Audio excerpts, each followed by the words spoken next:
France, members of the Greatest Generation joined thousands of others, marking 78 years since one of the most decisive days in military history, D-Day, June 6, 1944. More than 160,000 troops from the U.S., Britain, Canada, and other nations stormed the beaches of Normandy for the start of the operation to liberate France. Among those attending today's events were soldiers who took part in that World War II battle nearly 8 decades ago.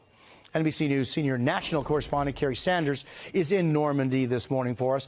Kerry, an extraordinary place where you are, but this time, what have you seen these last days? It's remarkable to think, A, that there are people who survived on D-Day. I mean, over my shoulder are the gravestones of 9,387 Americans who died arriving here, those that survived the arrival, and then think about it now, 78 years later, are still alive. They're the greatest generation that is the fast disappearing greatest generation.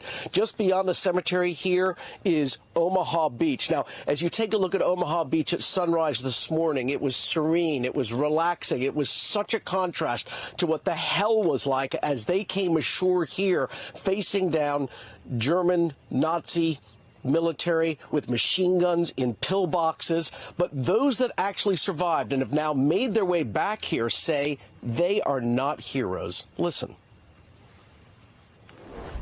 We were here doing our job, and if somebody alongside of us needed help, they were our brothers. They were part of us.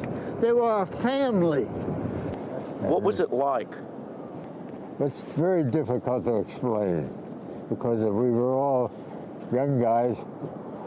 Normally we couldn't care less, but there wasn't a one of us on the Rhino Ferry when we came in here that wasn't crying.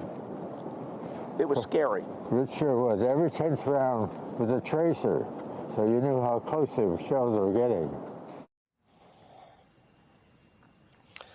8 D-Day survivors, 8 D-Day veterans, 8 D-Day men who made their way back here. They're 99, turning 100 years old. This is the last time they say they will ever come back here. One said he had never come back until now. Very emotional, but also important, they say, to remember. D-Day was successful. That is what took the Nazis out of Germany, and that is ultimately what led to the defeat of Hitler. Jose? Yeah, Kerry, I just saw you holding those two hands. You must have felt so much pride and awe just being holding those two hands that did so much.